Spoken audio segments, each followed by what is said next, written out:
ওই জন্য শুধু নারীদের নয়, প্রত্যেকটা দাদা ভাই বাবা ঠাকুর যারা যারা আছেন সবাইকে বলে যাচ্ছে, যদি বাবা সারা রাত দিন করতে হবে না, অন্তত সকাল থেকে সন্ধ্যা পর্যন্ত উপবাস করে একটু বেলপাতা বাতাসা দিয়ে বাবার মাথায় একটু দুধ গঙ্গা জল ঢেলে দিও, ওতেই বাবা তুষ্ট। তাতে কি হবে? বাবার কৃপায় আমাদের কৃষ্ণ ভক্তি লাভ হবে। এর জন্য ব্রত পালন করা, কারণ ভগবান তো শিব ঠাকুরের ভক্ত, আর সেই শিব ঠাকুরকে যদি আপনারা আমরা কেউ একবার সন্তুষ্ট করে দিতে পারি, তাহলে বাবা ভগবানের কাছে যেতে আর টাইম লাগবে না, অনায়াসে আমরা এই সংসার ত্যাগ করে আমরা বৈকুণ্ঠগামী হব। তাই তাহলে সোজা কথা একটাই, শিব চতুর্দশী ব্রত পালন করার মানে এটাই, কৃষ্ণ প্রেম ভক্তি লাভ করবার জন্য। কারণ বাবা হচ্ছে ভক্ত, পরম বৈষ্ণব, আর ওই ভক্তকে কেউ সন্তুষ্ট করতে পারলে তোমার কৃষ্ণ প্রেম ভক্তি লাভ হবে। আমা পরশুদিন একটা যেন ব্রত আছে না, কি যেন একটা ব্রত? জন্মাষ্টমী। জন্মাষ্টমী, হাই ভগবান, নাকি জন্মাষ্টমী? শিবরাত্রি, বেশ, শিব চতুর্দশী, তাই তো? দুদিন পড়েছে, পরশুদিন আবার তার পরের দিন, দুদিন আমাদের বৈষ্ণব মতে পরশু, তার পরের দিন 14 তারিখ। তো যাই হোক, তো মাইরা কারা কারা ব্রত পালন করবে একবার হাতটা তোলো তো দেখি, একটু বলতে সুবিধা হবে। এই কজন?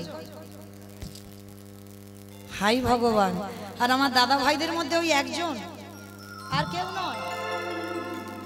সর্বনাশ, হ্যাঁ গো মা, এত ভক্ত বসে আছে আর এই কটা হাত উঠেছে, খিদে পায়। আচ্ছা, আজকের একাদশী কতজন করেছেন একবার হাতটা তোলো।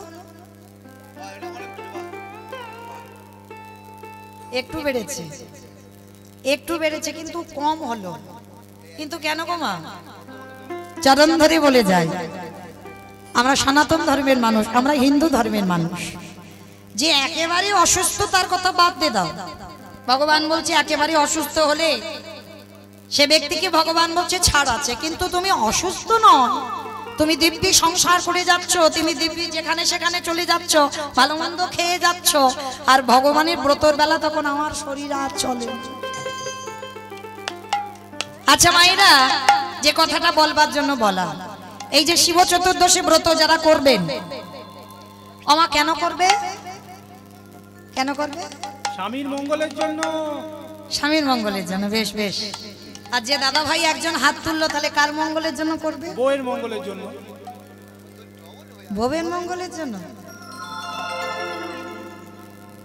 এটাই হলো তো। কারণ আমরা যদি স্বামীর মঙ্গলের জন্য করি, তাহলে বাবা দাদা ভাইরা যদি, বাবারা যদি ব্রত পালন করে, তাহলে কি বউয়ের মঙ্গলের জন্য? কিন্তু না, সবটাই ভুল।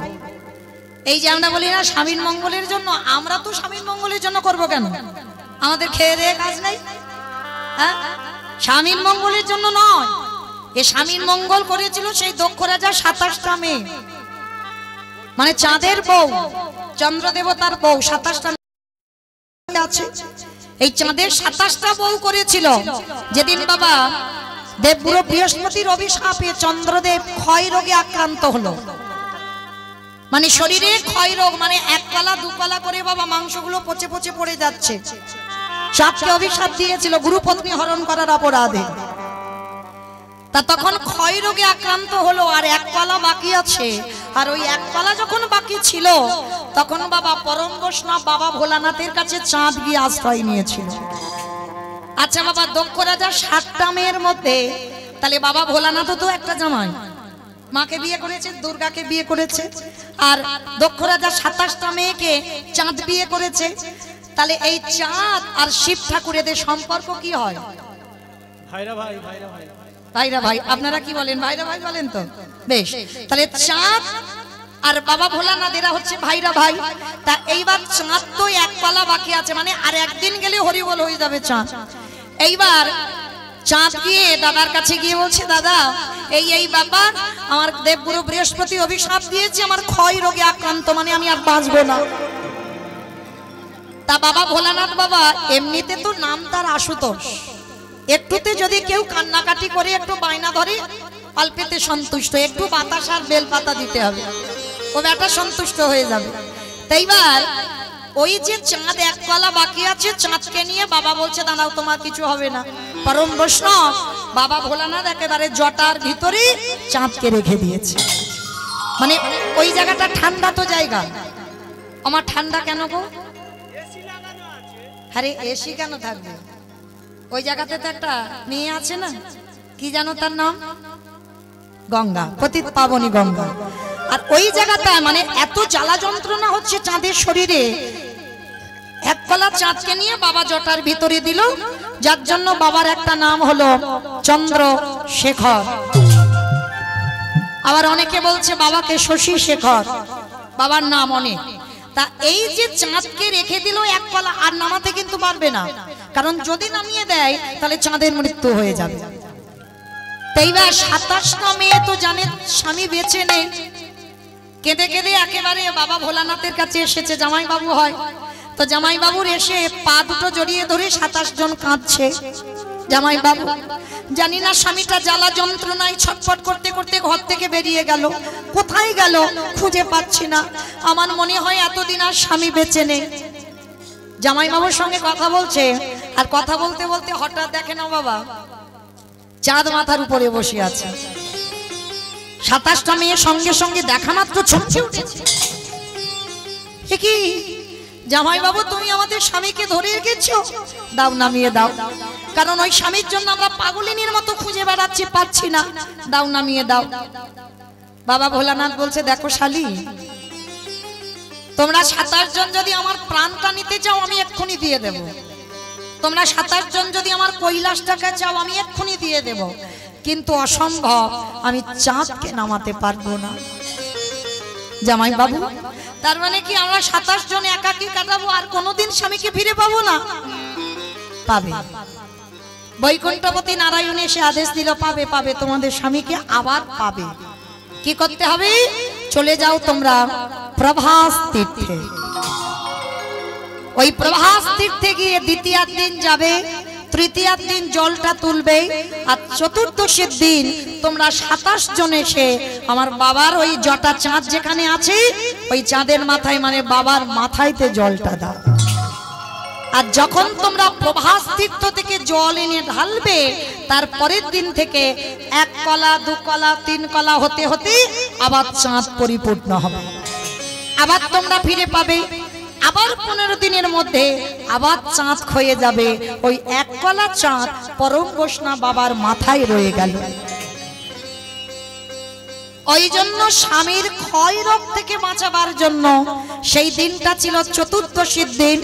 দক্ষ রাজা 27টা মেয়ে স্বামীর প্রাণ ফিরে পাওয়ার জন্য এই দিন 27 জন মেয়ে প্রথম ব্রত পালন করেছিল।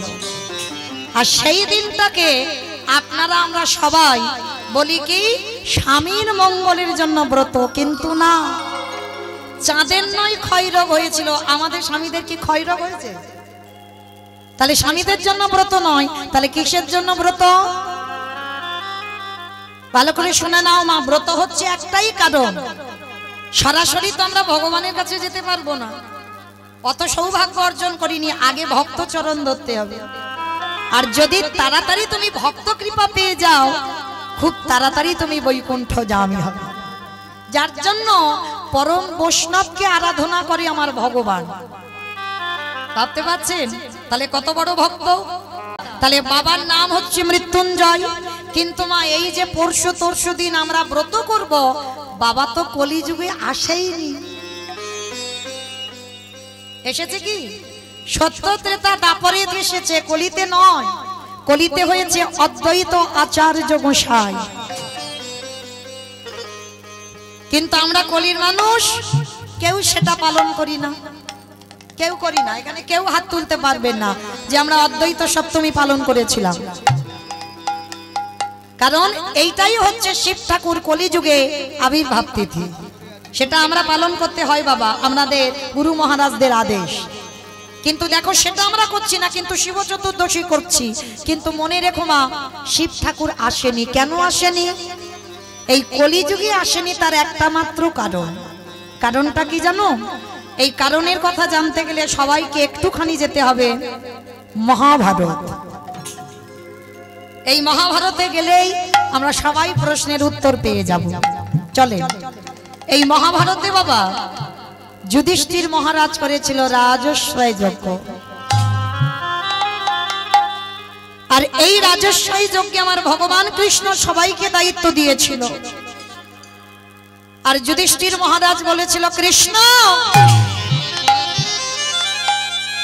কৃষ্ণ তুমি সবাইকে দায়িত্ব দিচ্ছ, তুমি নিজে কোনো কাজ করবে না? ভগবান আমার একটু মুচকি হেসে বলেছিল, দাদা আমি সবাইকে একটা করে কাজ দিয়েছি, আর আমি আমার বেলা তো দুটো দায়িত্ব ফেলে রেখেছি। সে কি, সবাইকে একটা করে কাজ আর তুমি তোমার বেলা দুটো কাজ? ও কৃষ্ণ, কি কি কাজ করবে? বলে, জানো দাদা, আমার প্রথমবারেই কাজ হবে, এই যজ্ঞে যত যত ভক্ত আসবে আমি কৃষ্ণ দয়াময় হয়ে সবার প্রথমে নিজের হাতে আমি তাদের চরণ যুগল ধৌত করে দেব। এটা হবে আমার প্রথম কাজ। আচ্ছা মায়েরা, এই জায়গাটা খুব মন দিয়ে শুনবে কেমন? ভগবান হয়ে আজকের পা ধোয়ার কাজ করছে কেন? একটা যজ্ঞে কি বাবা একটা দুটো লোক আসে? অনেক লোকের নিমন্ত্রণ তো, তাহলে যত যত লোক আসবে সাধুগুরু বৈষ্ণবকে, নিচু জাত কে উঁচু জাত, ভগবান জাত বিচার করবে না, সবার পা ধোবাবে কেন? আপনাদের আমাদের চৈতন্য দান করে। ওরে কলির জি, তোদের বাড়িতে যদি সাধুগুরু বৈষ্ণব আসে, যদি গুরুজন আসে, সবার প্রথমে আমাদের মনুষ্য জীবনে কর্তব্য বাবা নিজের হাতে তাদের চরণ যুগল একটু ধৌত করে দেওয়া। এই নিয়মগুলো বাবা ছিল। এখন আমাদের মতো মেয়েরা আমরা মানতে চাই না, এগুলো বিশ্বাস করি না। কারণ যত টিভি সিরিয়াল দেখি আর তাদের মতো পোশাক আচার আচরণ হয়ে যায়। কিন্তু মনে রেখো মা, চরণ ধরে বলে যায়, এই অধম কীর্তনিয়ার কথা যদি কারোর মনে থাকে, বাড়িতে যদি গুরুজন আসে, সাধুগুরু বৈষ্ণব আসে, সবার প্রথমে মা পা ধোবার ব্যবস্থা করো। আর যদি বছর অন্তর গুরুদেব নামও আসে, যদি গুরুদেব দেহ রাখে, তাহলে তো পাবে না। সাধুগুরু বৈষ্ণব হয়তো বাড়িতে আসছে না, তাদের জন্য ভগবান উপায় করেছে। কি করেছে জানো? যে যার ঘরের বাবা মা তো আছে, যে যার ঘরের শ্বশুর শাশুড়ি তো আছে। এই কথাটা মা একটু হৃদয়ঙ্গ করবেন। অনেক জায়গায় কথাটা বললেই বাবা সঙ্গে সঙ্গে হেসে উড়িয়ে দেয়, কিন্তু আমি একটাও হাসির কথা বললাম না বাবা। যাদের ঘরে সাধুগুরু বৈষ্ণব গুরুদেব না আসে, তাদের জন্য ভগবান বলেছে, যদি বাবা মা জীবিত থাকে, শ্বশুর শাশুড়ি যদি জীবিত থাকে, রোজ রোজ বলছে না বাবা, বৎসরে একবার,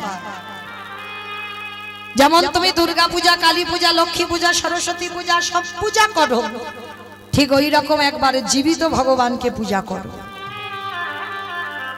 এটা আমার কথা নয় বাবা, ভাগবতে তো আমার ভগবান কৃষ্ণ সুদামাকে বলেছিল, সুদামা এই পৃথিবীতে সব থেকে বড় গুরু হলো যে যার ঘরের বাবা মা, তারপরে গুরু হলো শিক্ষা গুরু, দীক্ষা গুরু, তারপরে গুরু হলাম আমি ভগবান।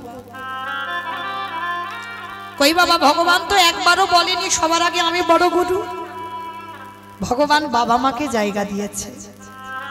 যেতে হবে না বৃন্দাবন, যেতে হবে না হরিদ্বার, দক্ষিণ ভারত, পশ্চিম ভারত, কোথাও করতে হবে না, যদি তুমি জীবিত ভগবানকে পূজা করতে পারো। ভালো করে ভেবে দেখেন তো মা, ভগবান কি ভুল বলল? যে মা 10 মাস 10 দিন গর্ভের কত যাতনা পেয়েছিল, শুধু গর্ভে পেল না, সন্তান ভূমিষ্ঠ হলো, কত রাত মা খায়নি, কত রাত মা ঘুমায়নি, সারাদিন বাবা হাড় খাটুনি খেটে ওই ছেলেটার মুখে অন্ন তুলে দিয়েছে। সেই ছেলে নিজে পড়াশোনা না করে কিন্তু সন্তানকে শিক্ষিত করেছে, কিন্তু সেই ছেলে মেয়েরা বড় হয়ে বাবা একটা বাবা মার পেটের ভাত জোগাড় করতে পারে না। বাবা মারা যেন বয়স হয়ে গেলে যেন ফুটবল হয়ে যায়, একবার বড় জন, একবার মেজো জন, একবার সেজো জন। 30টা দিন হয়ে গেলে বাবা এ বাড়িতে আর খাওয়া হবে না। কই একটা সন্তান কোনোদিন বলতে দেখেছেন যে আমার বাবা ভাগাভাগি হবে না, মা ভাগাভাগি হবে না? যার যখন ইচ্ছা তখন খাওয়াবে, ভাগাভাগি কেন হবে? কেউ বলে না। যার জন্য কলিজীবের এই দশা গো, কারণ জীবিত ভগবানের সেবা না করে নকল ভগবানের পাওয়ার জন্য ছুটে বেড়ায়। ভগবান বলছে যদি কেউ বাবা মাকে সেবা করে, যদি আমার ডাকতে ভুলে যায়, আমি ভগবান হয়ে কথা দিয়ে যাই যে পিতামাতাকে সম্মান করে বছরে একবার সিংহাসনে বাবা মাকে বসিয়ে নিজের হাতে চরণ যুগল ধৌত করে নিজের হাতে গলায় মালা দিয়ে যদি নিজের হাতে বাবা মাকে যত্ন করে একবার খাইয়ে দেয়, ভগবান বলে তাকে আমার ডাকতে লাগে না, আমি সারা জীবন সেই ভক্তের দুয়ারে বন্দী হয়ে যায়। নিতাই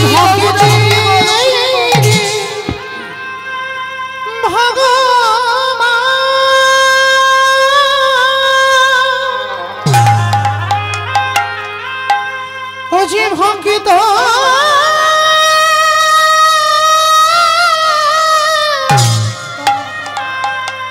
ভক্ত ছাড়া কিছু জানে না,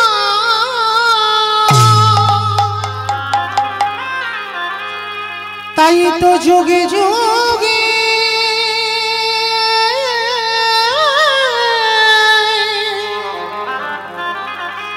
অজি ভক্তের কাছে ছুটে আসে।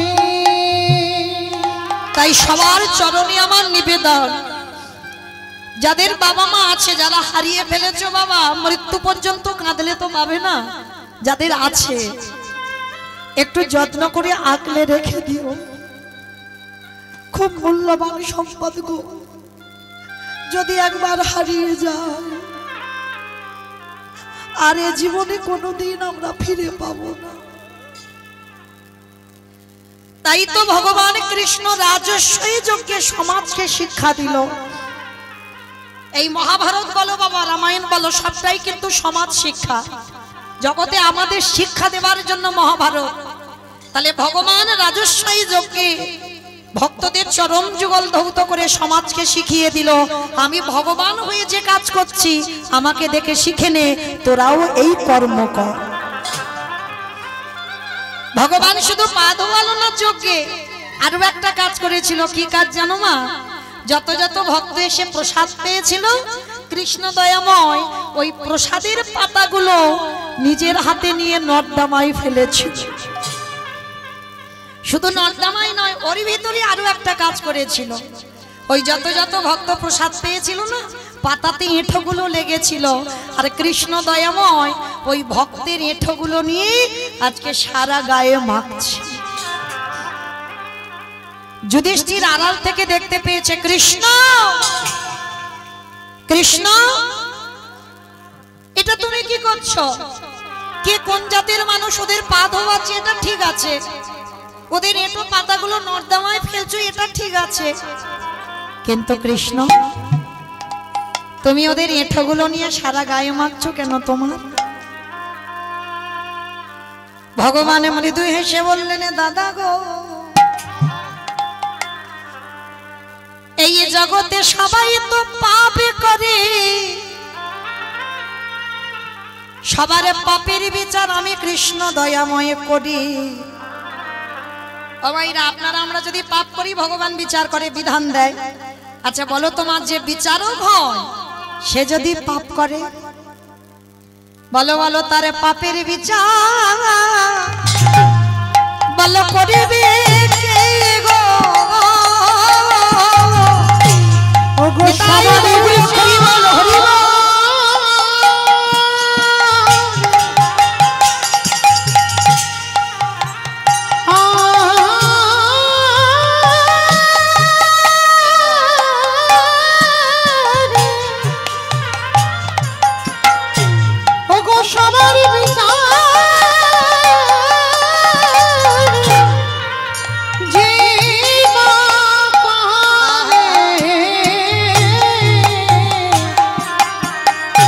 পাপের বিচার করিবে কে গো? ভগবান মৃত্যু হেসে বললেন দাদা গো, এই জগতে তো কেউ জানে না যে একবারে বিচারের জায়গায় বসে সবার বিচারে সে সমান সমান করে। মনে রেখো বাবা, ভগবানের বিচার একেবারে সূক্ষ্মাতি সূক্ষ্ম বিচার। কাকে কতটুকু দিলে যে ঠিক হবে ওটা আমার ভগবানের বিচার।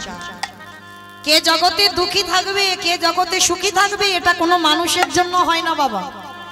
আমরা অনেক অনেক ভক্তরা ভুল ভাল সিদ্ধান্ত নিয়ে বলি না অমুকের জন্য আমার জীবনটা বরবাদ হয়ে গেল, না, একেবারে ভুল ধারণা। ভগবানের বিচার একেবারে সূক্ষ্মাতি সূক্ষ্ম বিচার। তোমাকে কতটুকু দিলে যে তোমার ভালো হবে সেটা ভগবান ভেবে রেখেছে।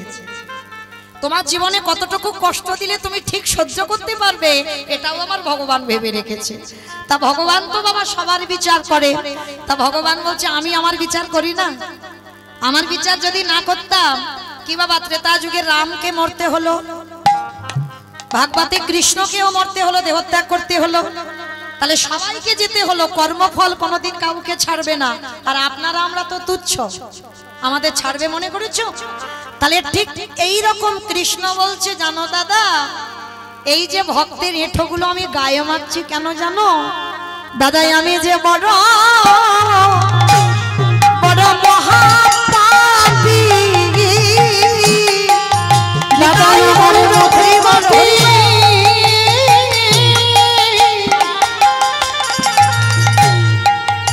ত্রিজগতে কে নাই গো?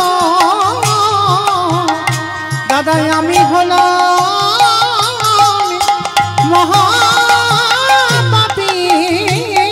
আস্তে যুধিষ্ঠির মহারাজ চমকে উঠেছে, কৃষ্ণ সবাই পাপ করে আর তুই বলছিস তুই নিজে মহাপাপ করেছিস? বলে হ্যাঁ দাদা আমি তো মহাপাপী। আচ্ছা কৃষ্ণ তুই কি এমন পাপ করেছিস? বলে জানো দাদা আমি পাপটা কৃষ্ণ হয়ে করিনি, করেছিলাম রঘুপতি রামচন্দ্রের অবতারে। রাম অবতারে পাপ করেছিস? কি পাপ? বলে কেন আমি নিজের হাতে একটা মুনিপুত্রকে হত্যা করেছিলাম। বলে সেটা আবার কে? বলে কেন বিশ্বের সবার মুনির ছেলে রাবণ। আপনারা জানেন অকাল বোধন দুর্গা পূজা করেছিল রাবণকে মারবার জন্য। নবমীর দিন রাবণ বধ হয়েছিল। তাহলে যে দুর্গা পূজা আমরা দেখতে যাই মা, ওই পূজাটা তো রামচন্দ্র করেছিল। কেন? রাবণের মৃত্যুর জন্য। আর সেই রাবণকে মেরে আমার রামচন্দ্রের মাথা থেকে পা পর্যন্ত পাপী হয়ে গেল। আর সেই পাপ কবে ধোয়াচ্ছে না? যুধিষ্ঠির রাজস্বই যজ্ঞে। তাহলে মাইরা এইটুকু শুনে আমাদের কি অনুভব হলো? তাহলে ভগবান যদি রাবণকে মেরে পাপ করে আর আপনারা আমরা পাপ করছি না, পাপ ফেললেই তো পাপ। তাহলে আমরা যারা অপরাধ করব, পাপ করব, আমার ভগবান কৃষ্ণ যজ্ঞে দাঁড়িয়ে শিক্ষা দিল একটা সাধুগুরু বৈষ্ণবের চরণ যুগল ধৌত করাও। তা যদি না পারো তাদের এঁঠো পাতা পরিষ্কার করো। তা যদি না পারো চুরি করে একটু এঁঠো নিয়ে কেউ দেখতে পাবে না, গায়ে একটু ভালো করে মেখে নাও, নিলেই তুমি কোটি কোটি জন্মের অপরাধ থেকে মুক্তি পাবে পাবে পাবে। এইবার কৃষ্ণ দয়াময় রাজস্বই যজ্ঞের দরজায় দাঁড়িয়েছে বাবা। অগ্নিদেব, পবনদেব, বরুণদেব, ইন্দ্র, ইন্দ্রাণী, ব্রহ্মা, সাবিত্রী, শিব, দুর্গা সব পরপর লাইনে আছে। আর একে একে ডাকে কৃষ্ণ পা ধোয়ায় আর যজ্ঞের ভিতরে প্রবেশ করে। এমন সময় জগৎজননী মা দুর্গা আমার বাবা ভোলানাথকে ডাকছে, প্রাণনাথ এদিকে এসো, এদিকে এসো। আমায় ডাকছিলে? হ্যাঁ তোমায় দেখেছি, চলো এবার আমাদের পালা পড়েছে, এবার কৃষ্ণ পা ধোয়াবে, চলো পা দুটো একটু ধুইয়ে নি। বাবা ভোলানাথ মাথায় হাত দিয়ে দুম করে ওখানে বসে পড়েছে। বলে পার্বতী তোমার কি মাথার গন্ডগোল হলো? হ্যাঁ, ওকে আর আমি কে তুমি ভুলে যাচ্ছ? হ্যাঁ, আর আমার পা দুটো বাড়িয়ে দেবো আর কৃষ্ণ পা ধোয়াবে। শোনো, তোমার ইচ্ছা হয় তো তুমি ধোয়াও, কিন্তু আমার পা আমার কৃষ্ণ ধোয়াতে পারবে না। এইবার মা দুর্গাকে লাইনে দাঁড় করিয়ে রেখে বাবা মা আর বেলাইনে চলে গেছে আড়ালে। আর আড়ালে গিয়ে মনে মনে চিন্তা করছে কৃষ্ণের চোখে ধুলো দিয়ে যজ্ঞে ঢুকবো। আমার সম্ভব? মানুষ মানুষের সঙ্গে চালাকি হয়, মানুষ মানুষকে ঠকাতে পারে। আর যে ছেলেটা বাঁশি বাজাচ্ছে হয় কি গো, এই যে আমি কীর্তন গাইছি বাবা, দেখতে মোটামুটি সবাইকে পাচ্ছি, কিন্তু আমার চোখে ধুলো দেওয়া যায় সোজা। কিন্তু কে কীর্তন শুনছে, কে শুনছে না, কে গল্প করছে, কে হেসে যাচ্ছে, কে কেঁদে যাচ্ছে, আবার কে বসে বসে, আমি কিচ্ছু দেখতে পাচ্ছি না। কিন্তু যে বাঁকা করে বাঁকা হাতে, কি গো, খাতা কলমে তো হিসাব করে পৌঁছে দেবে সময় মতো বাড়ি। তাইবার লক্ষ্য করে দেখেন বাবা, ভগবান কি করেছে, নিচু হয়ে পা ধোবাচ্ছে সবাই ঘটিতে করে জল দিয়ে। আমার দাঁড়িয়ে দাঁড়িয়ে কি পা ধোয়ানো যায়?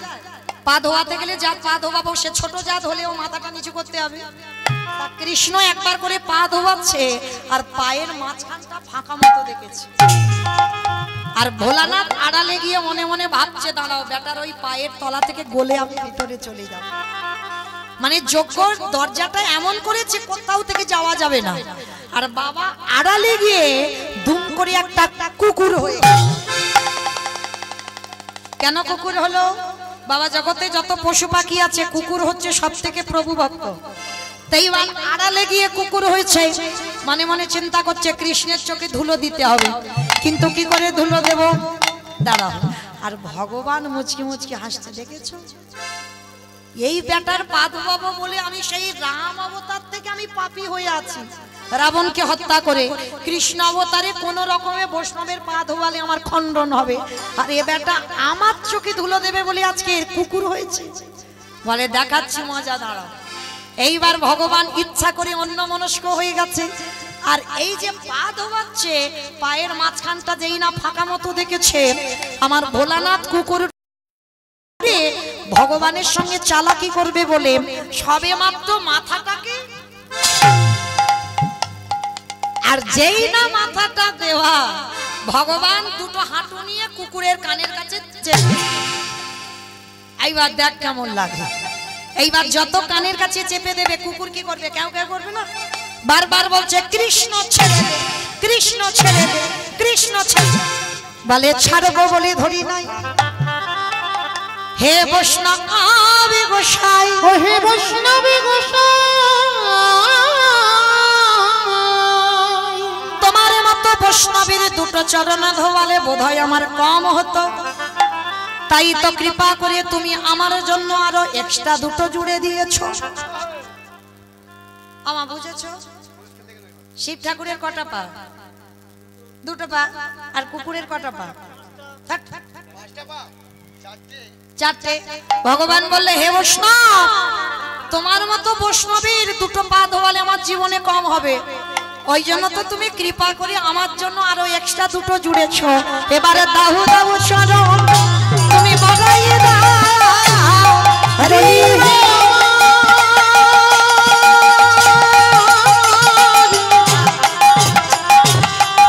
আমার বৈষ্ণবী গোসাই, দাও দাও চরণ বাড়াইয়ে দাও। বলি আরে তো চরণ ছাড়িব না, একেবারে দাও দাও চরণ বাড়াইয়ে দাও। বলি আরে তো চরণ ছাড়িব না, বলি দাও দাও চরণ বাড়াইয়ে বলি দাও। এই প্রতিজ্ঞা করে গেলাম, বলি আর তো চরণ ছাড়িব না হে, প্রতিজ্ঞা করে দিলাম আর তো চরণ ছাড়ব না হে। এবারে দাও দাও চরণ বাড়াইয়ে দাও। আস্তে। এইবার মোটা দড়ি নিয়ে ভগবান কুকুরটাকে বেঁধেছে। ও বাবা, রাজস্বয় যজ্ঞ সবাই দেখছে কুকুরকে নিয়ে কৃষ্ণ মেতেছে, কিন্তু কুকুরটা যে কে সেটা তো জানে না কেউ। এইবার আষ্টে পিষ্টে দড়ি দিয়ে বেঁধেছে। বাঁধলে কি হবে? কুকুরের চারটে পা তো ছটফট করছে। ভগবান বলে দাঁড়া, এবার পায়ের ব্যবস্থা করতে হবে। মোটা দড়ি নিয়ে কুকুরের চারটে পা এক জায়গা বেঁধে দিয়েছে। আর এক জায়গায় বেঁধে দিয়ে কি করেছে জানো? যেই না পা চারটে বেঁধে দিল, আর কুকুর কিছু করতে পারবে? শুধু নয়ন জলে বুক ভাসিয়ে কাঁদে। আরে বলে কৃষ্ণ হরে কৃষ্ণ রে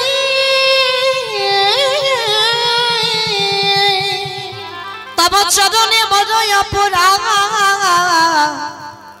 আমি করে গেলাম।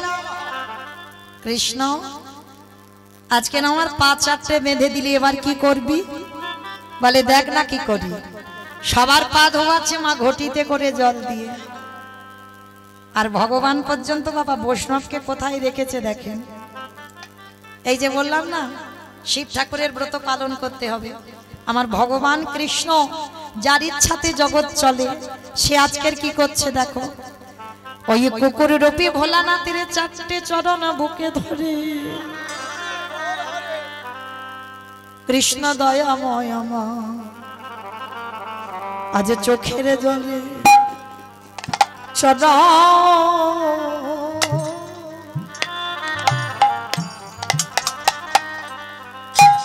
চরণ ধবা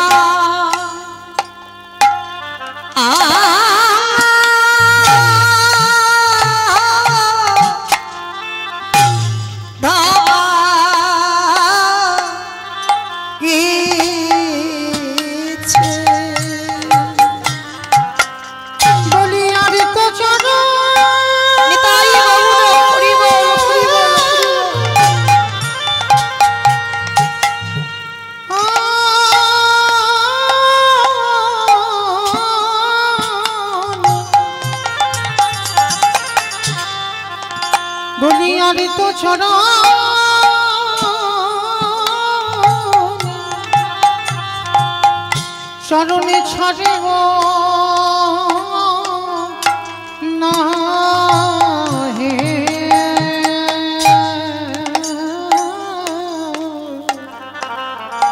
আজ চোখের জলে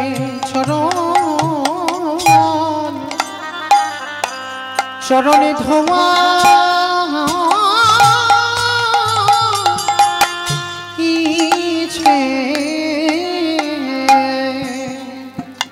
বাবা ভোলানাথ কুকুর হয়ে কাঁদছে আর বলছে কৃষ্ণ তুই এটা কি করলি?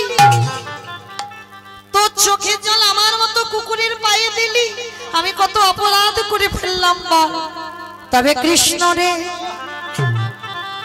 এই যে তোর চোখের জল আমার চরণে পড়ল, আমি তোর চরণ ছুঁয়ে প্রতিজ্ঞা করিলাম আগত কলিযুগে কোনদিন আমি আর শিব হব না। কি গো মা, যেখান থেকে গিয়েছিলাম আবার ফিরে এলাম ঘুরে ফিরে। প্রশ্নটা কি করেছিলাম? সত্যতে শিব, ত্রেতাতে শিব, দ্বাপরে শিব, কলিতে শিব নয়। কেন নয়? এটাই তার কারণ। কৃষ্ণের চরণ ছুঁয়ে বলল কৃষ্ণ এই যে তোর চোখের জল আমার মতো কুকুরের পায়ে পড়ল, আমি কথা দিলাম কলিযুগে হব অদ্বৈত আচার্য গোসাই। আমার ছোটবেলার নাম হবে কমলাক্ষ, আমার মা নাভা দেবী কুবেরের গর্ভে জন্ম নেব। আর শোন তুই আমার কৃষ্ণ নয়, তুই হবি আমার নদী আর নিমাই চাঁদ। নদী আর নিমাই চাঁদ ওরে 12 বৎসরে তুলসী ভাষায় তোকে আহ্বান করব। কথা দিবি কারোর ডাকে তুই নামবি না, আমার ডাকে তোকে নামতে হবে। আর যেদিনে তুই জগতে ধরাই নামবি আমি 12 বৎসরে তুলসী ভাসিয়ে তোকে ডাকবো। তোর থেকে আমি 52 বছরের আগে এসে মাটি পরিষ্কার করে রাখবো, যে মাটিতে তুই আবির্ভূত হবি। আর যেদিনে তুই আবির্ভূত হবি আমি শান্তিপুর থেকে তোর সঙ্গে দেখা করতে যাব। এই যে রাজস্বায়ী যজ্ঞে তোর চোখের জ্বালা কুকুরের পায়ে পড়ল, এই কুকুর তোর কাছে ঋণী হয়ে গেল, এই ঋণ কলিযুগে শোধ করব। যেদিন তুই গৌর হবি আমি অদ্বৈত আচার্য হব, যেদিন আমরা দুজনে মুখোমুখি হব এই যে তোর চোখের জল আমার পায়ে পড়ে ঋণী হয়ে রইলাম, এই ঋণ আমি সেই দিনে শোধ করব যেদিন দুজনে মুখোমুখি হব। ওরে এমনি করে চাঁদা আমি ধোবাইব, আমি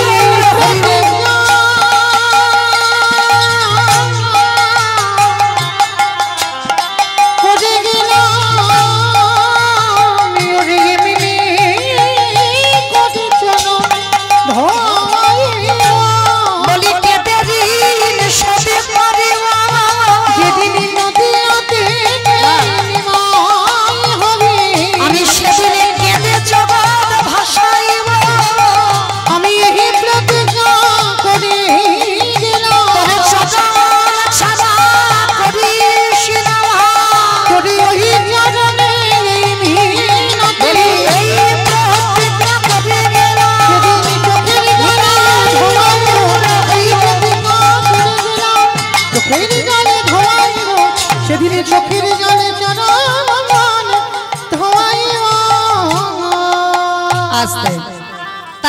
পরিষ্কার বোঝা গেল যার জন্য মহাপ্রভু কারোর ডাকে এলো না, অদ্বৈত আচার্যের ডাকে এলো। তাহলে কৃষ্ণ যে কলিযুগে গৌর হলো কার ডাকে এসেছিল? শান্তিপুরীর মাটিতে বাবা বুড়ো অদ্বৈত আচার্য গোসাই। তবে মায়েরা আপনারা যেন কেউ ভেবে বসবেন না অদ্বৈত আচার্য আপনাদের গ্রামে কারোর নাম বললাম। ওই যে পঞ্চতত্ত্ব ছবি আছে দেখেছেন তো বাবা, আমার মায়েদের বোঝানোর জন্য একটু পরিষ্কার করে বলতে হবে, তবে বুঝতে পারবে। কারণ পড়াশোনার সময় কখন? ছেলে পুলে মানুষ করব, তাদের রান্না করব, গোয়াল পরিষ্কার করব, বাসন কোসন মাজবো না পড়বো।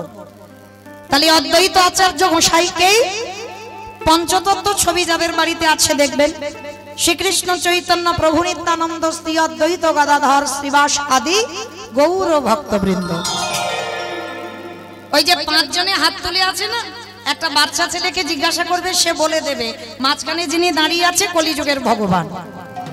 আর ওই ভগবানের ডান দিকে দেখবেন চুল গোপ দাড়িগুলো বাবা সব পেকে সাদা, মানে আর কালো নেই, একেবারে সাদা হয়ে গেছে। কেন পেকে গেল? কেন? মহাপ্রভুর থেকে 52 বছরের বড়, মানে 1-2 দিনের বড় নয়, 52 বছরের বড়। আর ওনারই ডাকে কিন্তু কৃষ্ণ গৌর হয়ে এসেছিল, কারোর ডাকে জগতে আসেন। আর ওই বুড়ো লোকটা 12 বছর মানে 1 যুগ তুলসী ভাসিয়েছিল। শুধু 1 যুগ নয়, আমার মহাপ্রভুর থেকে 52 বছর বড় হয়ে তুলসী গঙ্গা জল নয়নের বাড়ি দিয়ে 12 বছর কেঁদেছিল। ভালো করে ভাবেন মা, আমরা যে বাড়ি বাড়ি অনুষ্ঠান করি এটা তো আমাদের ব্যক্তিগত মঙ্গলের জন্য, তবে ভেবো মা এটা কিন্তু ব্যক্তিগত নয়। মনে হচ্ছে ব্যক্তিগত, ব্যক্তিগত যদি হতো বাবা ঘরের ভিতরে হতো, তাই না? তাহলে এই যে 10-এর মাঝে যতদূর ধ্বনি যাচ্ছে, দূর দূরান্ত থেকে সাধুগুরু বৈষ্ণব ভক্তবৃন্দ যারা যারা এসেছেন সবার কিন্তু মঙ্গল। এই কীর্তন বিষয়টা এমন। তা এই চৈতন্য মহাপ্রভুকে ডেকে এনেছিল কেন?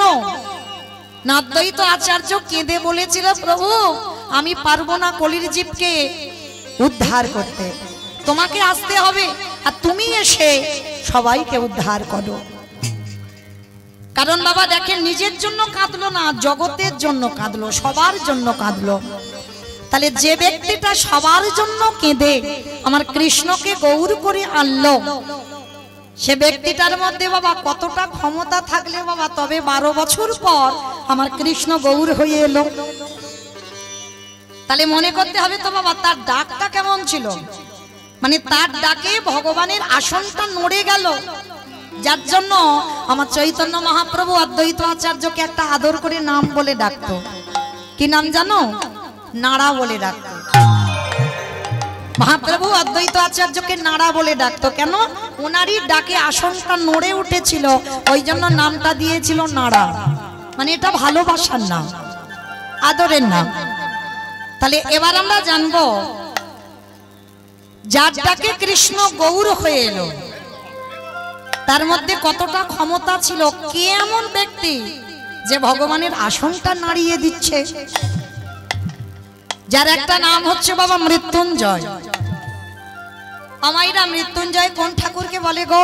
কালী ঠাকুর। কালী ঠাকুরকে? শিবকে? দেখাচ্ছ খিচুড়ি স্কুলে পড়েন, এখানে সবাই জানে মৃত্যুঞ্জয় শিবকে বলে, বাবাটা বলে নাকি কালী ঠাকুরকে। মানে শিব ঠাকুরকে বলা হয় মৃত্যুঞ্জয়। কেন মৃত্যুঞ্জয় বলা হলো? সত্য ত্রেতা দাপর, ভালো করে শুনবে মা, সত্য ত্রেতা দাপর এই 3 যুগে বাবার মরণ হয়নি।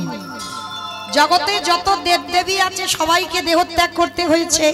এমনকি ভাগবত বলছে, এটা মৌমিতা বলছে না, ভাগবত বলছে 125 বছর বয়সে আমার কৃষ্ণকেও দেহত্যাগ করতে হলো। কিন্তু শুধু একজন দেহত্যাগ করেনি, তিনি হলেন পরম বৈষ্ণব বাবা ভোলানাথ। তার মানে সত্যতে শিব, ত্রেতাতে শিব, দাপরে শিব। আর মাইরা এই কলিযুগে যাগযজ্ঞ নয়, ব্রত পূজা নয়, ধ্যান তপস্যা নয়। আমার চৈতন্য মহাপ্রভু বললেন কেউ যদি যজ্ঞ অনুষ্ঠান না করে তাতে অসুবিধা নাই, কেউ যদি ব্রত পূজা না করে তাতে অসুবিধা নাই, পূজা অর্চনা যদি না করে তাতেও অসুবিধা নাই। কিন্তু কলির মানুষকে একটাই পদ অবলম্বন করতে হবে, সেটা কি? হরির নাম হরির নাম হরির নাম এব কেবল কেবল কলকাস্তে বা নাস্তে বা নাস্তে বা গতিরা অনথ গতিরা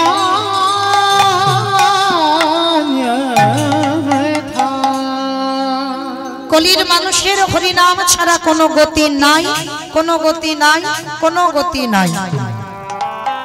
আপনারা প্রশ্ন করবেন মৌমিতা, ও তো সব কীর্তনিয়ারা বলে যায়। যত যত কীর্তনিয়ার মুখে কীর্তন শুনবেন সব কীর্তনিয়ারা ওই একটাই কথা বলে, হরিনাম করো, হরিনাম শোনো, একাদশী করো, ভগবানের চরণে তুলসী দাও, তুলসী গাছে জল দাও।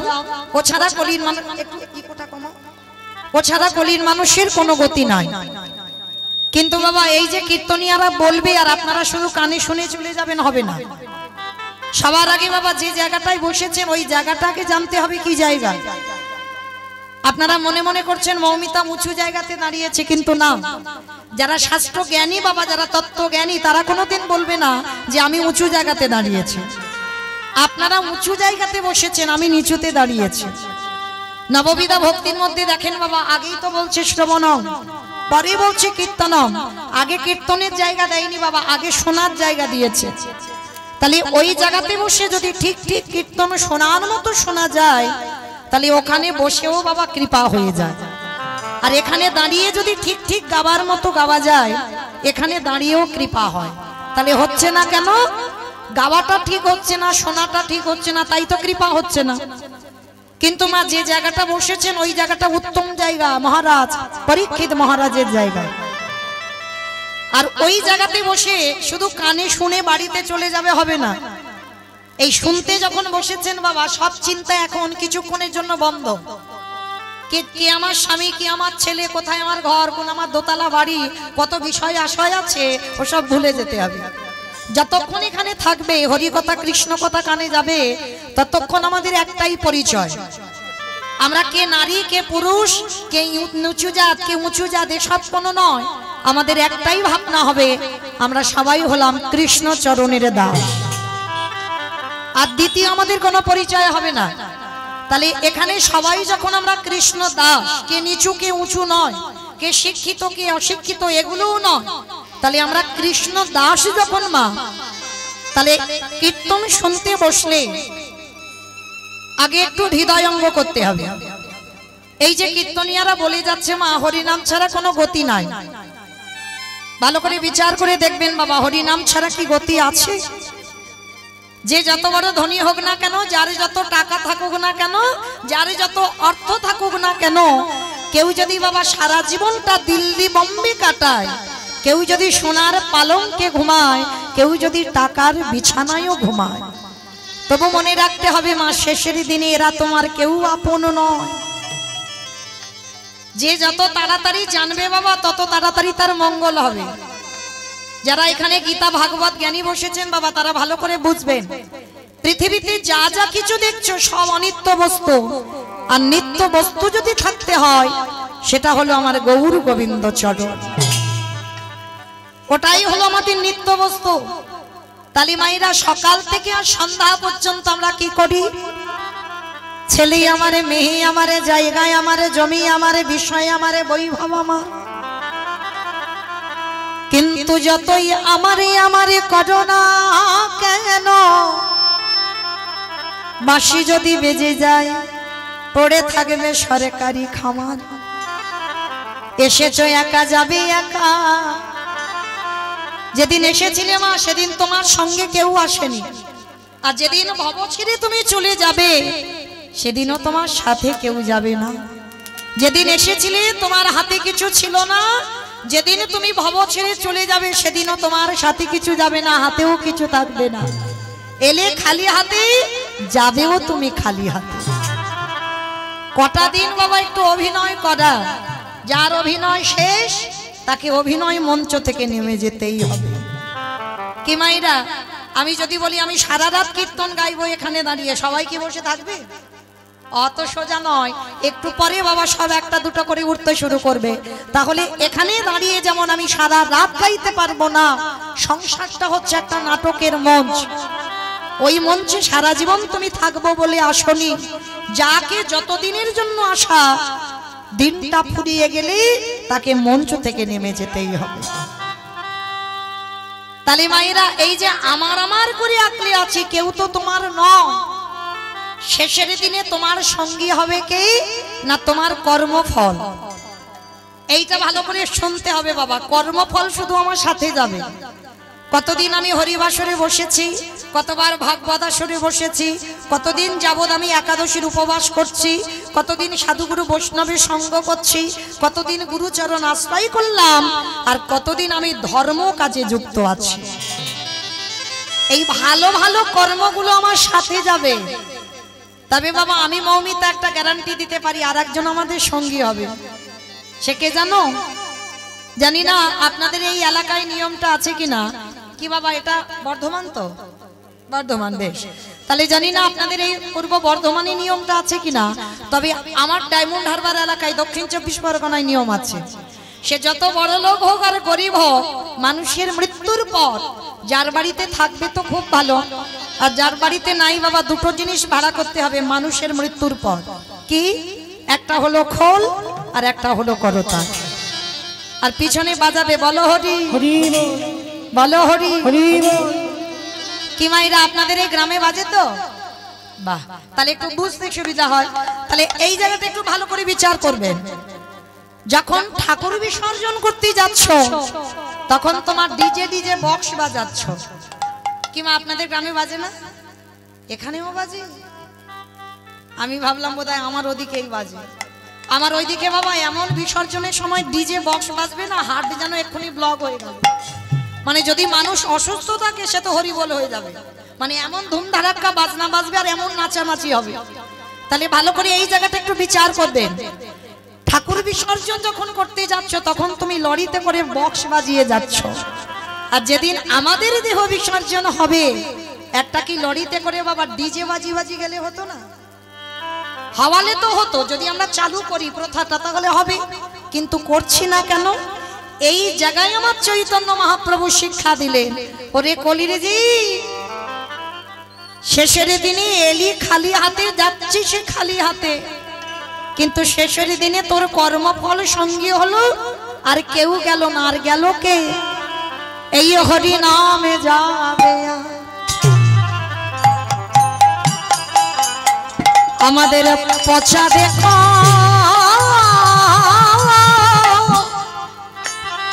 দেহ যাবে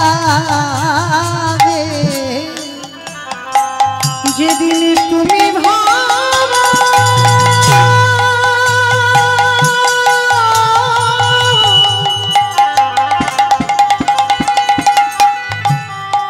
হরি বল হরি বল।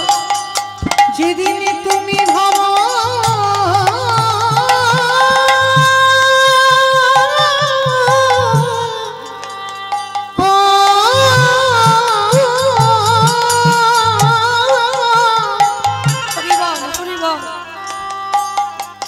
যেদিন তুমি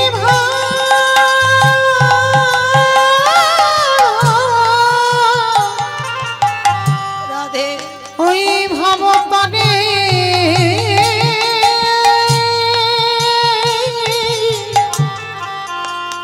পারে যাবে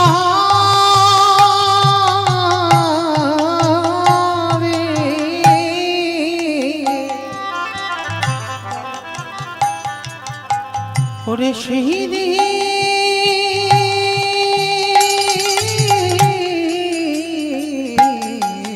কেউ তোমার সঙ্গী নয়, কেউ নয়। সেই দিনে নামে যাবে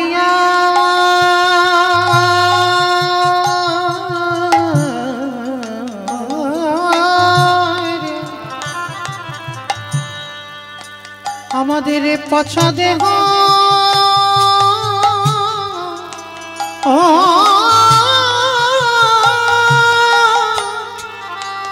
দেহ যাবে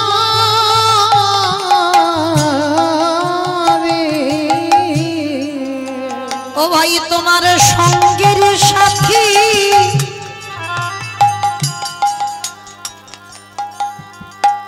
সাথী কে থাকবে না যেদিন খাঁচা ছেড়ে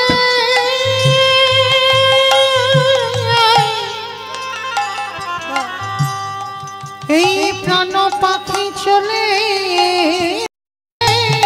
যাবে। আমাদের কারোর কৃষ্ণ ভজন হলো না আমরা যে মিনি এলাম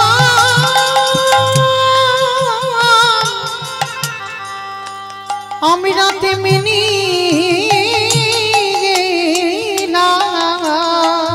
আমরা সবাই মায়ার বাঁধনে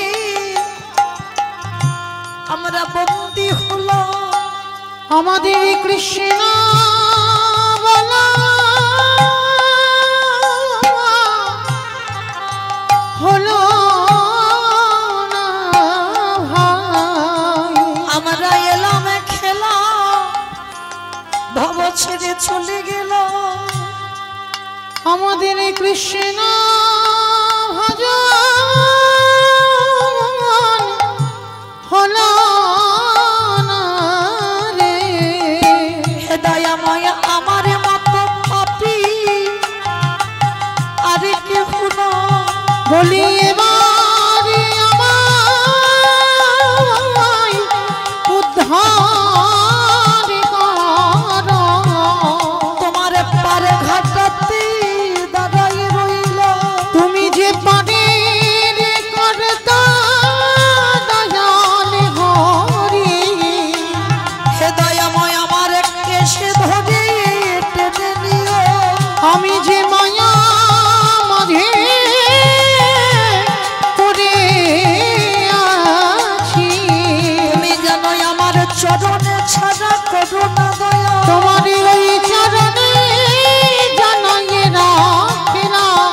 আমি তোমার ওই চরণে সবে সব দিলাম আমার দেহ মন প্রাণ জীবন যৌবন যেন চরণে ছাড়া ছড়া করো না হে। আস্তে। তাই সবার চরণে আমার নিবেদন বা পৃথিবীতে যদি সবাইকে ভুলে যাও তাতে অসুবিধা নাই কিন্তু যেন জীবনে কোনোদিন আমার গৌর গোবিন্দ চরণ ভুলে যেও না কারণ এই জগতে সবার ভালোবাসাই বাবা চাওয়া পাওয়া আছে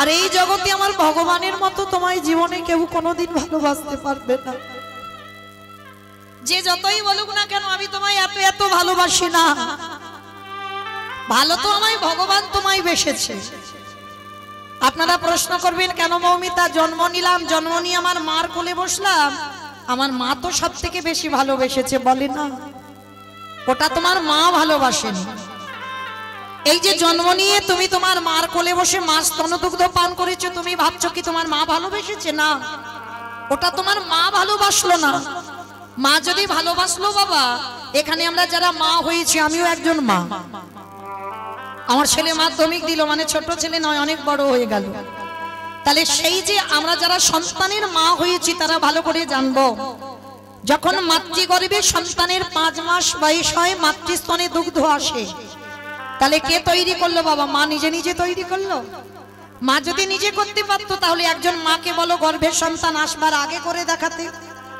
পারবে না তাহলে দিল কে গ্রাম প্রতিবেশী আত্মীয় পরিজন বন্ধু বান্ধব এসে দিয়ে গেল না তাহলে দিল কে বিশ্বের স্রষ্টা মালিক ভগবান তাহলে একদিনের একটা বাচ্চা জন্ম নিয়ে যে সে কি খাবে তার ভাবনাটা কিন্তু জগতে কেউ ভাবলো না না ভেবেছে তার মা না ভেবেছে তার বাবা আত্মীয় পরিজন তো দূরের কথা তাহলে ভাবলো কে আমার ভগবান তাহলে আমাদের আসবার আগে মাঝে আমাদের কথা ভেবে রাখে যে একদিনের বাচ্চা জন্ম নিয়ে সে কি খাবে কতটুকু লবণ কতটুকু মিষ্টি কতটুকু টক কতটুকু ঝাল কতটুকু পাতলা কতটুকু মোটা কতটুকু ঠান্ডা কতটুকু গরম দিলে একটা স্তনদুগ্ধ তৈরি হয় আজ পর্যন্ত কোনো বৈজ্ঞানিক ভাবেনি, ভেবেছিল আমার বিশ্বের স্রষ্টা মালিক ভগবান।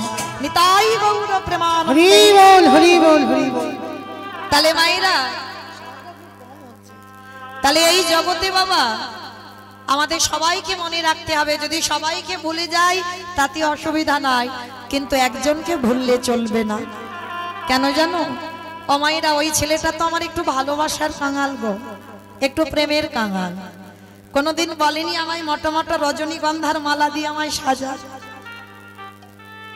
কোনোদিন ভক্তের কাছে দাবি করেনি আমার শ্বেত পাথরের মন্দির করে দে। কোনোদিন ভক্তের কাছে দাবি করেনি বাবা ভালো ভালো ফল মিষ্টির ডালা দিয়ে খেতে দে। তবে লালসা নেই বলা ভুল মা, ভক্তের কাছে একটা লালসা আছে ভগবানের। সেটা কি জানো? যেটা সবাই দিতে পারবে। ওরে কলিরি জ্ঞানন্ধজি, তোরা সংসার করবি বলে ধরায় গেলি, সংসার কর। কারণ কলিযুগে বাবা জানতে হবে সংসার ধর্ম বড় ধর্ম। সংসার বাদ দিয়ে ভজন নয়, সংসারে থেকে ভজন করতে হবে। তাহলে সংসারের মধ্যে থেকেও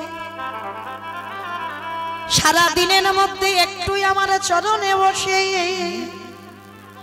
যদি একজন ভক্ত যদি নয়ন জলে বুক ভাসিয়ে বলে কৃষ্ণ তোমার ভোলাম, আমার বলতে যা কিছু আছে তোমার চরণে দিলাম বলে, যদি একজন ভক্ত নয়ন জলে ভাসিতে পারে, আমার ভগবান কি করে জানো? সেই ভক্তির দুবারে দাঁড়ায়ে তার ভিতরে বাহি দুটোই আলো করে। যে জন্য কৃষ্ণ বলে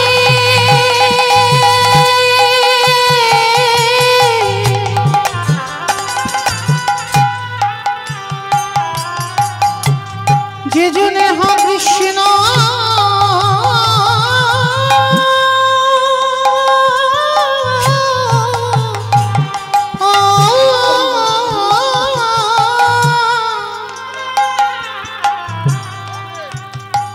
যে জন্য কৃষ্ণ বলে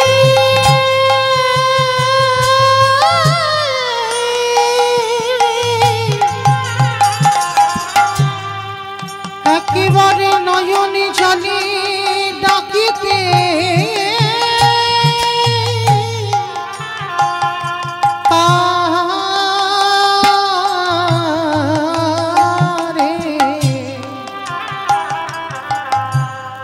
তারে ভেতরে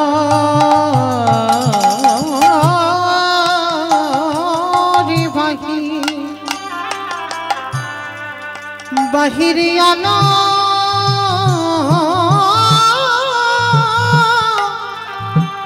আলোক আস্তে মনে রেখো মা একটা কথা, বাহ্যিক জগতে যদি টাকা পয়সা ঘর বাড়ি হয় তোমার দেহের সুখ হবে। ভালো বাড়ি বানিয়েছো, ভালো আরামে থাকছো, টাকা জমিয়েছো, ভালো বাজার হাট করে খাচ্ছো, দামি দামি পোশাক পরছো, এটা তোমার দেহের সুখ হবে। কিন্তু বাবা পরমাত্মা রূপী ভগবানকে সুখ দিতে গেলে কি করতে হবে জানো? দেখবে বাবা নাচানাচি করার শ্রোতা অনেক পাওয়া যায়, হাসি ঠাট্টা তামাশা করবার শ্রোতা অনেক পাওয়া যায়, কিন্তু কৃষ্ণ বলে যদি তুমি একবার কাঁদতে পারো,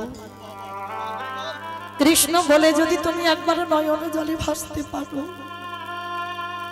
সেটাই তো তোমার এই পরমাত্মা রূপী ভগবানের খাবার। এই যে বাহ্যিক জগতে যেগুলো খাচ্ছ ওটা তোমার ভগবান খাচ্ছে না। ভগবান খাবে কি না, যদি কোনো ভক্ত কৃষ্ণ প্রেমে যদি পাগল হয়ে কাঁদে, তাই গৌর হরি বল হরি বল হরি বল। আর এই কান্নায় যে সুখ পাওয়া যায় তুমি অন্য কোথাও কোনো দিন এত সুখ পাবে না, এত শান্তিও পাবে না যে কৃষ্ণ নামে কাঁদতে পেরেছে। তো চলেন আজকের আমরা সবাই কীর্তনের প্রারম্ভে যে বাড়িতে আজকের এসেছেন আপনারা, যে বাড়িতে আমার মতো অধম কীর্তনিয়াকে নিমন্ত্রিত করে এনেছেন, আপনারা সবাই কৃপা করে ওদেরকে একটু আশীর্বাদ দিয়ে যাবেন। শুধু আজকের বলে নয়, মৃত্যুর আগের দিন পর্যন্ত যেন এইভাবে গৌর গোবিন্দ চরণে মতি থাকে। মাইরা ভালো করে বিচার করে দেখেন তো কি প্রয়োজন ছিল এত টাকা পয়সা খরচা করে প্রতি বছর। আমি শুনলাম এই 6 বছর হচ্ছে, মানে এই বছরটা নিয়ে। তাহলে এই যে প্রতি বছর আমি কীর্তন করাবো কেন? তাতে লাভটা কি হবে? কি বাবা, কলির মানুষ তো লাভ ছাড়া চলে না। তাহলে কিসের লাভ হচ্ছে? এত এত গাদা গাদা টাকা খরচা করে এই যে মাইক জেনারেটর প্যান্ডেল আমাদের মতো কীর্তনিয়া দেনে এনে ভক্ত সেবা দিয়ে তাতে লাভটা কি হচ্ছে? লাভ তো আছে। লাভ যদি না থাকতো বাবা আপনারা পাগলের মতো ছুটে আসতেন। কি গো মা, এখন তো মৌমিতার কীর্তন এখন মোবাইলে ঘরে ঘরে বিছানায় ঘুমিয়ে দেখতে পাবে। এই যারা এসেছে না ইউটিউব করতে, ওরা তো 2 দিন পরেই ছাড়বে, তাহলে দেখতে পাবে। তাহলে কিসের জন্য এসেছে? এটাই কৃপা। কারণ যার হৃদয়ে প্রেম ভক্তি আছে বাবা, যদি কানে একবার চলে যায় যে অমুক জায়গায় কীর্তন হবে, 5 মিনিট হলেও বাবা সে হরিবাসরে আসবে। যদি 5 মিনিট হয় তবু আসবে। কেন? জানতে হবে ভক্তি আছে কীর্তনে, এটা আমার চৈতন্য মহাপ্রভুর দেওয়া দান। তো মাইরা, তাহলে এই যে এত টাকা খরচা করি তাতে লাভটা কি হয়েছে জানো? শুনে নাও। গোলকে বসে আমার গোবিন্দ প্রতিজ্ঞাবদ্ধ, গোবিন্দের কাছে আমার রাধারানী বধূ, আগত কলিযুগে যদি আমার একজন ভক্ত হরিনাম যজ্ঞের জন্য কিছু অর্থ ব্যয় করে দেয়, সাধুগুরু বৈষ্ণব সেবার জন্য যদি কিছু অর্থ ব্যয় করে দেয়, তা আমার রাধারানী বলছে জানো বধূ, আমি আমার হৃদয় ভান্ডার থেকে কিছু ধন চুরি করে আমি তার ব্যাংকে দিয়ে আসি। আমাইরা কোন ধন? যে ধন চোরেরা চুরি করতে পারে না, যে ধন কোনোদিনই অপহরণ করা যায় না, যে ধন কোনোদিন লুট করা যায় না। ও মা, এ আবার কোন ধনের কথা বলছে? যে ধনের নাম হলো কৃষ্ণ প্রেম ধন। যদি অনুষ্ঠানের জন্য 2 লাখ টাকা খরচা হয়, আমার রাধারানী কিন্তু 4 লাখ টাকা ব্যাংকে দেবে না। তাহলে কোন ধন? যে ধন জগতে কেউ চুরি করতে পারবে না, যে ধন হচ্ছে কৃষ্ণ প্রেম ধন। আর এই কৃষ্ণ প্রেম ধন যদি তোমার একবার হৃদয়ে জেগে যায়, আরে বাচ্চিক জগতের কিছু ভালো লাগবে না, বাচ্চিক জগতের অর্থ প্রয়োজন হবে না। কারণ সে তো পারমার্থিক সম্পদ পেয়েছে, আর যে একবার পারমার্থিক ধন পেয়ে যায় তার বাবা বাইরের আর কোনো ধন প্রয়োজন হয় না। তাহলে আপনারা সবাই আশীর্বাদ দিয়ে যাবেন এই পরিবারে যারা কীর্তন করাচ্ছেন, ওদের যেন কৃষ্ণ প্রেম ভক্তি সম্পদ লাভ করতে পারে। নিতাই গৌর প্রেমানন্দে। হরি বল, হরি বল, হরি বল। তো চলেন মাইরা, অনেকক্ষণ তো সব দিক দিয়ে আমাদের বাধা বিঘ্ন গেল। এবার চলো একটু সবাই সন্ধ্যাবেলায় আমরা যাবো শ্রীধাম নদিয়া নবদ্বীপ ধাম। কারণ নদিয়াতে না গেলে তো কীর্তন হবেই না, তাই না মা? অনেক অনেক অনেক অনেক ভক্তরা বলে ওই গৌরের কথা বাদ দিয়ে সরাসরি একটা লীলা করলে হয় না, বলে না, হবে না। কেন?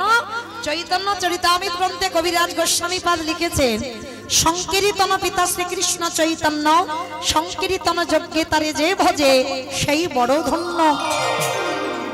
তার কি বুঝলাম? কীর্তনের প্রারম্ভে আগে আমার 2টো ছেলেকে ডাকতে হবে, আমার নয়, এটা ভুল বললাম, আমাদের। আমার মানে আমার ব্যক্তিগত হচ্ছে, আমাদের মানে সবার। এক হলো আমার নিতাই চাঁদ, এক হলো আমার গৌর চাঁদ। আর ওই 2টো ছেলেকে আগে ডাকতে হবে, তারপরে কীর্তন হবে। কারণ ওরা দুজন যদি না আসতো বাবা, তাহলে কীর্তন আমরা কি জানতাম? কি জানতাম না তো। তাহলে যাদের জন্য চিনলাম কীর্তন বিষয়টা কি, তাহলে আগে তো তাদেরকে ডাকতে হবে। চলো নদিয়ায় গিয়ে দেখবো, সত্যতে নারায়ণ, ত্রেতাতে রাম, তারপরে কৃষ্ণ, কলিতে গৌরাঙ্গ। আর কৃষ্ণ যে কলিযুগে গৌর হলো, নদিয়ায় যেদিন এসেছিল, নদিয়ার ভাবটা কেমন ছিল জানো? আজ নদী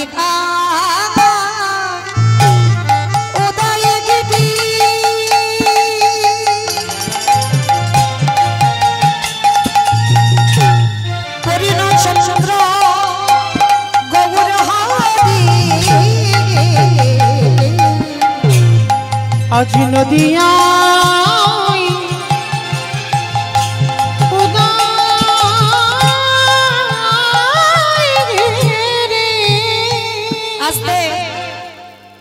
একটু কথা বলে নি, কীর্তন শুনতে গেলে শুধু চুপচাপ বসে বসে কীর্তন শোনা যায় না। কীর্তন শুনতে গেলে তো আমার প্রভুর জন্য একটু কাজকর্ম করতে হবে। আবার আমাদের সন্ধ্যাবেলায় এটা আমার ভজনের সময়, তাই না? তাহলে চলো কীর্তন শুনতে গেলে কি কি করতে হবে আমাদের?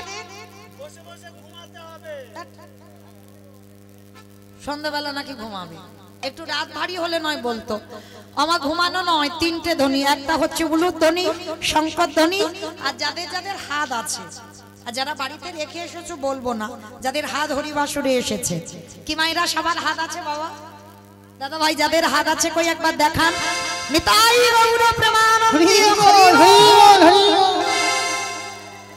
আমার অন্ধকারে বসে হাত উঠছে না কেন? আমার নাম মৌমিতা ঘোষ, আমার পদে পদে দোষ, হাত তুলিয়ে তবে আমি বাড়ি যাব। তো চলো আজকে আমার সবাই কই মায়ের একটু উলুর ধ্বনি দাও প্রেম সে। আজ নদী গা উদয় গিটি আমার গোলারে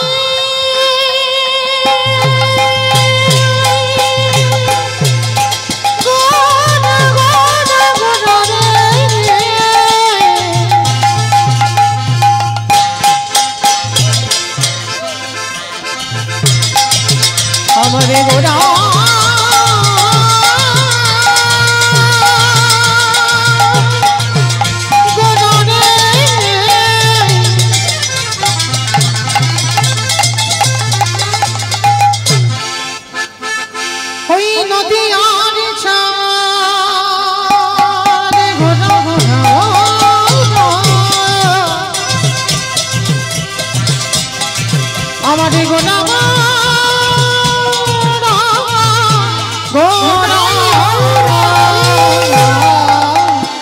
আজ নদিয়া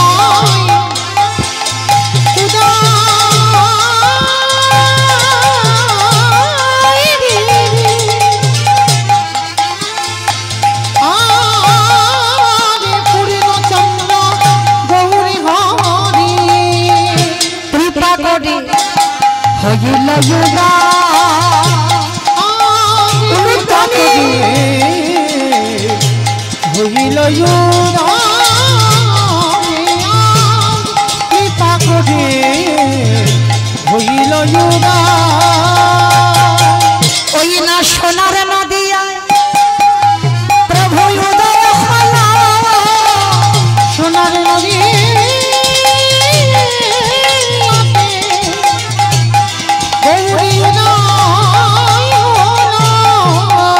ওই না কলির জীবী উদ্ধারিতে সোনার নদী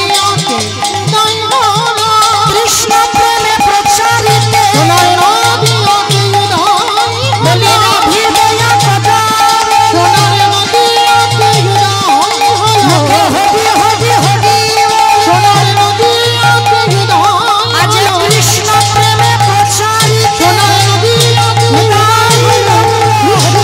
প্রচারিত সোনার নদীতে উদয় হলো, নদীতে উদয় হলো, কৃপা করে হইল আস্তে। তাহলে নদিয়ার ভাগ্যাকাশে ব্রজেন্দ্র নন্দন কৃষ্ণ, কলিযুগে হয়েছে গৌরাঙ্গ। মায়েরা এবার চুপচাপ একটু শুনবে কেমন? আমি একটু বলবো। হরি বল। শুধুই এলো না, এসে কি করেছে জানো? আমার নিতাই চাঁদকে কাছে নিয়েছে। হ্যাঁ, নিতাই চাঁদকে কাছে নিয়ে কি করছে? নিতাই চাঁদকে বলছে যাও, কে চন্ডাল, কে মুচি, কে সুচি, কে ব্রাহ্মণ, কে বৈষ্ণব, কোনো দেখবে না, সবাইকে নাম দাও। আর নিতাই চাঁদ নবদ্বীপের অলিতে গলিতে গিয়ে কি করছে জানো? নিতাই যারে দেখে তারে বলে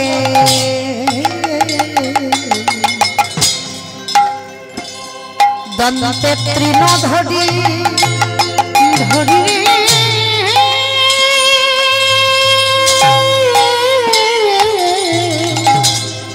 নিতাই যাবে দেখে তাদের বলে আজ দন্তে তৃণ ধরি বেশ আমাইরা তৃণ মানে কি? খড় খড় ঘাস। দেখেছো তৃণ মানে নাকি খড় ঘাস। আচ্ছা বৈষ্ণব পদাবলী বাবা, এগুলো তো কোনো বাঁধানো গান নয়, এগুলো মহাজনী পদাবলী। আচ্ছা নিতাই চাঁদ দাঁতে ঘাস নিয়েছে কেন? ঘাস নিল কেন? এটাই তো কথা। কারণ আমার সমাজে একটা নিয়ম আছে বাবা, মানা না মানা সেটা তার ব্যক্তিগত ব্যাপার। যখন দেখবেন গুরুজনেরা বসে, গুরুজনদের সামনে কথা বলতে গেলে বাবা তার স্বভাবটা যেন একটু নত ভাব হয়, দেখলে বোঝা যাবে বাবা আমিত্ব ভাব থাকলে হবে না, যেন স্বভাব একটু নত ভাব হয়। এটা আমার সমাজে নিয়ম, হয়তো অনেকে মানে আবার অনেকে মানে না, কিন্তু মহাপ্রভুর আমলে একটা নিয়ম ছিল। কি নিয়ম? যে গুরুজনদের সামনে কথা বলতে গেলে তোমাকে দাঁতে ঘাস নিতে হবে। আর দাঁতে ঘাস নিলে কি বুঝবি যে কথাটা বলছে সত্যি বলছে বা কথাটা বলছে একটু বিনতার সহিত বলছে। তার নিতাই চাঁদ ওই জন্য জগতে সবার কাছে একটু নত হবার জন্য বিনতার সহিত দাঁতে ঘাস নিয়েছে। আর ঘাস নিয়ে কি করছে জানো? নবদ্বীপের অলিতে গলিতে যারে দেখে তার পদ ধরে বলে, তোদের ঘরে আমি বাসনে মেজে দেব, তোদের ঘরে আমি বাটনা বেটে দেব, তোরা যা বলবি আমি তাই শুনবো। কিন্তু তোদের একটা কাজ করতে হবে, আমার কিছু টাকা পয়সা দিতে হবে না, মাইনে দিতে হবে না, তোরা যা যা বলবি কাপড় কাচবো, বাসন মাজবো, রান্না করবো, বাটনা বাটবো, সব করে দেবো তোদের সংসারের কাজ। কিন্তু তোদের একটা কাজ করতে হবে। কি করতে হবে? তোরাই আমাদের, তোরাই আমার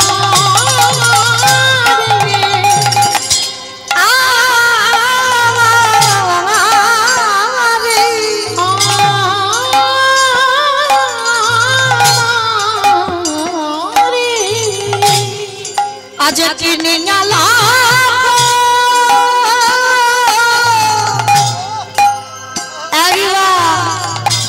টাকা পয়সা চাই না, কি করবি বলো? গৌর হরি হরি তোরা আমারে কিনিয়া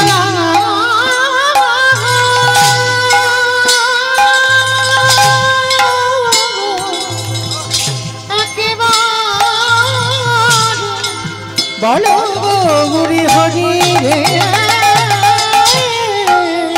আস্তে আমা এই জায়গাটার নাম কি?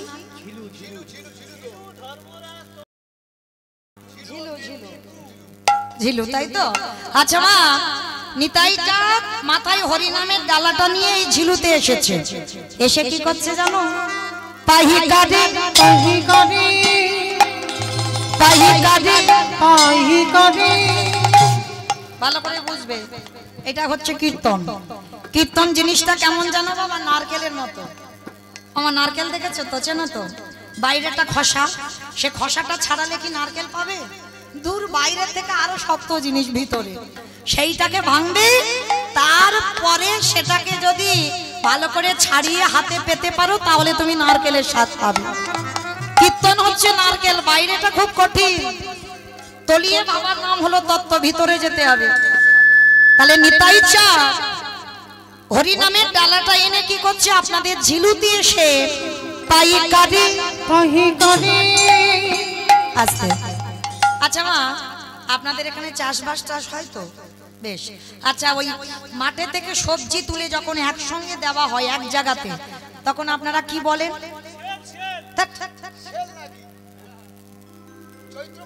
কি বলে বাবা? আস্তে, কি বলে বাবা? পাইকারি। বেশ, পাইকারি। বেশ, পাইকারি। তাহলে একসঙ্গে মাঠে থেকে সবজি তুলে যখন এক জায়গা দেওয়া হয় তাকে বলে পাইকারি দেওয়া।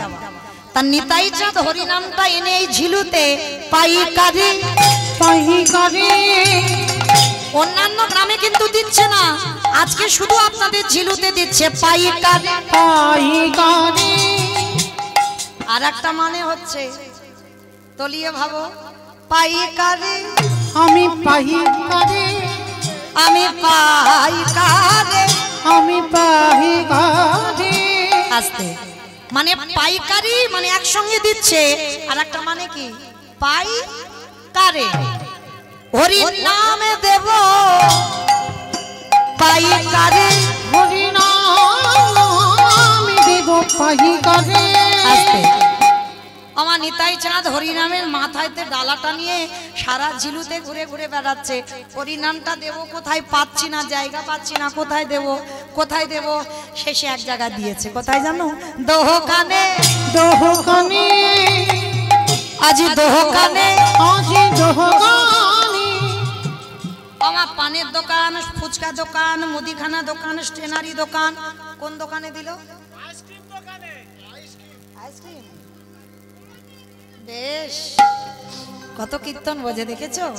তাহলে এত নারকেল ভেদ করে তবুও চলে গেল।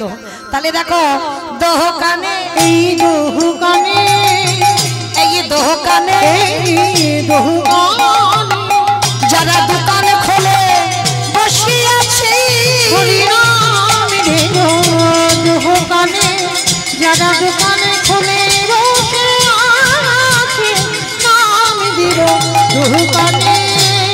এত বলি নিতাই চাঁদ ঘুরে গড়ি যাই রে,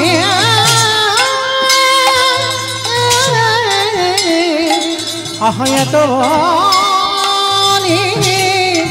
নিতাই চাঁদ ঘুরে গড়ি যাই রে। ওগো সোনার, ওগো সোনার, আহা, দু ভাইয়ের অঙ্গকান্তিটা দেখেছো? যেন কাঁচা সোনা। হলুদ বেটে যেমন রং দিলে যেমন হয়, আজ সোনার, আজ সোনার,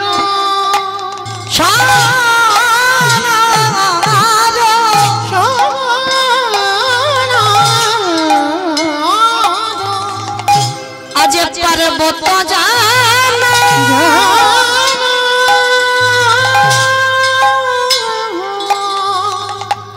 দেখো দৌলা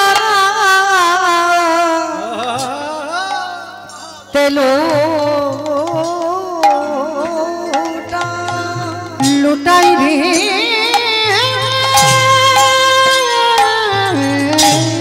আজ সোনার পর্বত জানা, দেখো ধুলাতে লুটাই রে। তোরা কে কি, আহা, কে কি নিবি? তোরা কে কি নিবিয়া? আমার দয়াল নিতাই ডেকে বলি, তোরা কে কি নিবিয়া? আস্তে কথা বলছি, একটা মানে বের হচ্ছে, দুটো দেখেন। কে কি নিবিয়া, তোরা কে কি নিবিয়া? মানে কে কিনবি আর কে কি নিবিয়া, তোরা কে কি নিবিয়া? দয়াল নিতাইয়া ডেকে বলে, কে কি নিবিয়া? দাঁড়ে দাঁড়ে বিলাইছে, নামে দাঁড়ে দাঁড়ে বিলাইছে, ওই গোলকে অমূল্য ধান দাঁড়ে দাঁড়ে বিলাইছে। বলি গোলকের অমূল্য দাঁড়ে দাঁড়ে বিলাইছে। হেন অবতারে যা রতি না জন্মিল, যাদের রতি না জন্মিল। আস্তে এত করে বলার পরেও আজ লীলার পাশে ভাবুক বলছে, হেন অবতারে যার রতি না জন্মিল, রতি না জন্মিল। দাসিল চন বলে সেই পাপী কত এলো আর গেল। কত এলো আর গেলো। দাসলোচন বলে সেই পাপি এলো ইহা গেল রে লোচন বলে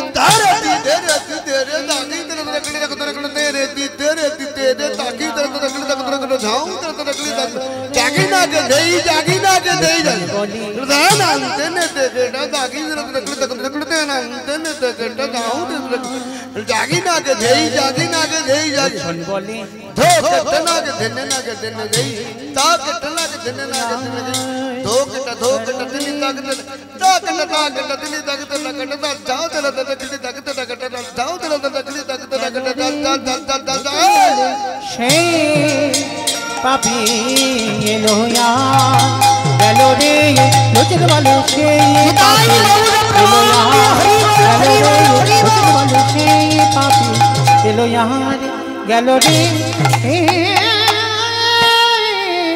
দাসলোচন বলে সেই পাপি জানি তাই চলুন এবার আমরা সবাই চলে যাবে বিষয়।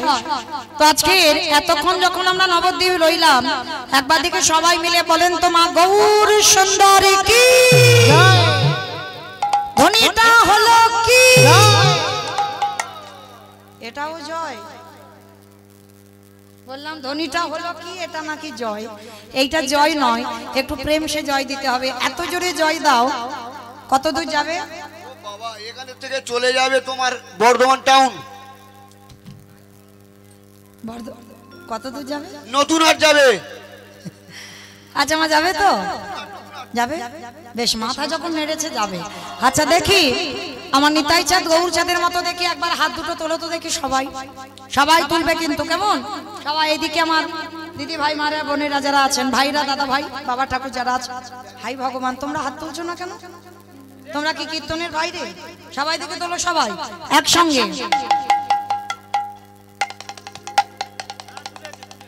বেশ, আমার পিছনটা এরকম ধসে যাচ্ছে কেন? এই ধসা রোগটা ভালো নয়, ওখান থেকে সব ধসে যাবে। তোলো দেখি সবাই, আমার দাদা ভাই বাবা ঠাকুর যারা হাতগুলো তুলছেন না, চরণ ধরে বলছি সবাই তোলো। যারা বাইরে দাঁড়িয়ে আছো সবাই একসঙ্গে বলবে, কেমন? গৌর সুন্দরী কি নবদ্বীপ ধামে কি। এদের কারোর ইউটিউব করতে দেবো না। দেখো সারাক্ষণ শুধু আমার দিকে ঘুরিয়ে আছে, ওই দিকে কেউ ঘুরাচ্ছে না। কারণ শুধু কি আমাকে দেখবে, ও আমার সঙ্গে সঙ্গে তো সবাইকে দেখাতে হবে যে এই যে ঝিলুতে কীর্তন হচ্ছে, ঝিলুতে কার হাত উঠেছিল আর কার ওঠেনি, ওরা দুদিন পরে নিজেরা দেখতে পাবে। কেমন? কারণ তুমি যদি মরেও যাও, তোমার আত্মীয় পরিজন তারাও দেখতে পাবে, দেখো অমুকজন এখনো হাতটা তুলে আছে। এইটুকু তো দেখতে দাও। ওই সবাই দেখে তোলো, ক্যামেরাগুলো ঘোরাও একবার দেখি। বাম কোথায় গেলে? সে কোথায় ঘুমাতে গেছে দেখ। পরিবার সবাই একসঙ্গে, কেমন? একটু ক্যামেরাটা ঘোরাবে। কপিল সবাই একসঙ্গে, তাহলে একসঙ্গে বলবে গৌর সুন্দরী কি নবদ্বীপ ধামে কি সচির নন্দন কি বিষ্ণুপ্রিয়া কি নিতাই চাঁদ কি ভক্তবৃন্দ কি হরিবাসর ধাম কি সাধু গুরু বৈষ্ণব কি আপন আপন গুরু চরণ কি নায়ক বাবু কি হরিনাম যজ্ঞ কি আজকের আনন্দ কি নিতাই গৌর প্রেম।